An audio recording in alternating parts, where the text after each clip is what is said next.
Bonjour à tous, c'est parti pour l'actif de la semaine, mais tout d'abord on va débriefer un petit peu les plans donnés les semaines précédentes, donc l'argent, l'AUD-USD.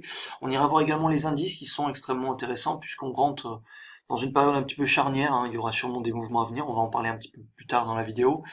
Et puis on va vous donner également un plan qui est déjà un petit peu parti, qu'on a donné dans le cas de DMT Live et aux élèves lors des briefings des formations respectives. Mais on va pouvoir se positionner et continuer de travailler cet actif. Donc voilà, on part sur l'AUD-USD, un plan donné hier, donc la semaine dernière, pardon, un plan donné la semaine dernière, vendeur, tout simplement parce qu'on est sur une résistance institutionnelle Ishimoku. Voilà, on était vendeur sur cette résistance, proche des 0,6940. On est venu taper à 3 reprises cette résistance avec des vendeurs qui arrivent à chaque fois fortement sur ces niveaux-là. Donc le plan est toujours d'actualité. On est toujours vendeur sur cet actif. Le plan est en train de mûrir et il nous donnera sûrement un mouvement dans les prochains jours, voire peut-être la semaine prochaine. Des fois le plan part directement, des fois il faut patienter un petit peu plus. On a également une oblique qui est en train de se dessiner, qui est bien respectée pour le moment. À partir du moment où on va la casser et qu'il va y avoir une rupture de cette oblique, une accélération sera fortement envisageable. Voilà pour la USD, donc un plan toujours d'actualité. L'argent. L'argent, un plan qu'on a donné il y a de ça 3 semaines, une belle accumulation dans une tendance précédente qui était haussière, donc ça c'est vraiment les scénarios favorables pour avoir un joli trade et un joli potentiel et un joli risk-reward.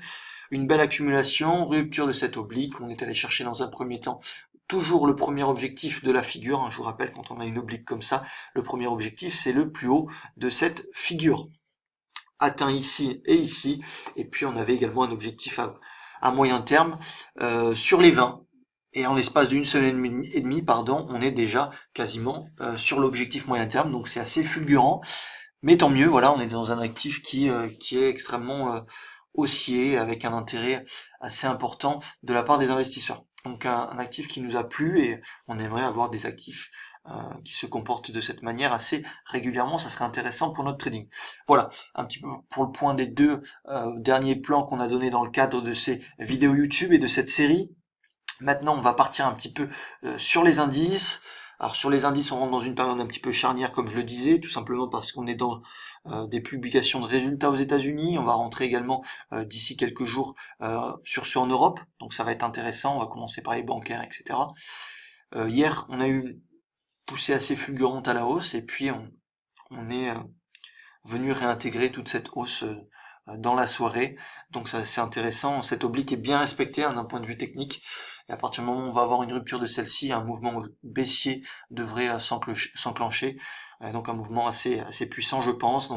Objectif à court terme 12 000, 11 600 et puis éventuellement les 11 000, pourquoi pas. Sur le DAX.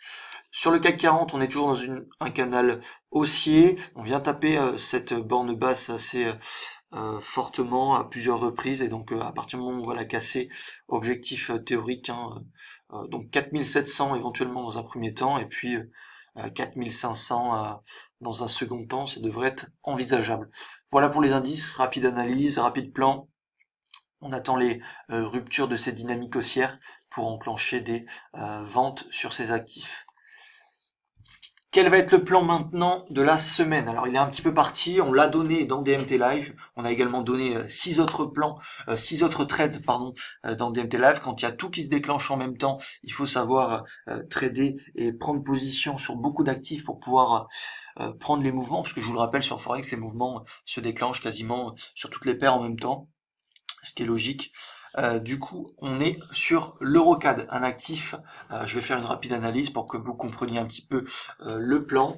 On est dans une dynamique haussière depuis mars. On a extrêmement accumulé et latéralisé. On est venu chercher les deux niveaux Ishimoku institutionnels des 1,50, 1,51, 20, qu'on a travaillé à de nombreuses reprises avec les étudiants Ishimoku et puis les autres également, les autres étudiants swing, puisqu'il y avait également la bande de Bollinger Basse qui venait faire support. Donc ça c'est un niveau qu'on a extrêmement travaillé. Et maintenant, vous allez voir en 4 heures, on sort de cette accumulation, de ce triangle de compression, Et donc on devrait à terme, à minima, notre premier objectif c'est les 1,55, mais pourquoi pas aller chercher les 1,57, voire les 1,60 d'ici quelques semaines. Donc le mouvement est déjà un petit peu parti, on est déjà dedans dans le cadre de DMT Live et les étudiants en coaching également, les étudiants vidéo. Euh, voilà, on va potentiellement attendre qu'on aille chercher les 1,55, qu'on réagisse à la baisse, puisque les 1,55 il y aura sûrement des prises de bénéfices. C'est le dernier plus haut de la figure, donc je vous rappelle c'est l'objectif théorique. On va attendre une réaction baissière pour pouvoir envisager de se positionner à nouveau pour ceux qui ne sont pas rentrés, et on devrait à terme casser cette zone de résistance pour aller chercher à minima, je pense, les 1,57, voire les 1,60. Donc voilà, un actif qu'on surveille depuis un petit moment, qu'on travaillait sur support, et maintenant qu'on travaille en impulsif à l'achat, puisqu'on a cassé cette dynamique et cette oblique qui était extrêmement propre. Voilà, j'espère que c'est clair. On a fait 5 minutes de vidéo, on a récapitulé un petit peu les plans donnés par le passé, il y a de ça 2-3 semaines. On a fait un point sur les indices également, et puis là je vous propose l'Euro 4 qui est extrêmement haussier et impulsif, donc à des achats sur cet actif. Voilà. Je vous souhaite une agréable semaine de trading. Faites attention sur les indices, ça va sûrement bouger. On fait attention un petit peu à ça. Et puis je vous souhaite une agréable semaine de trading. On se dit à la semaine prochaine pour des nouvelles vidéos. Portez-vous bien. Salut!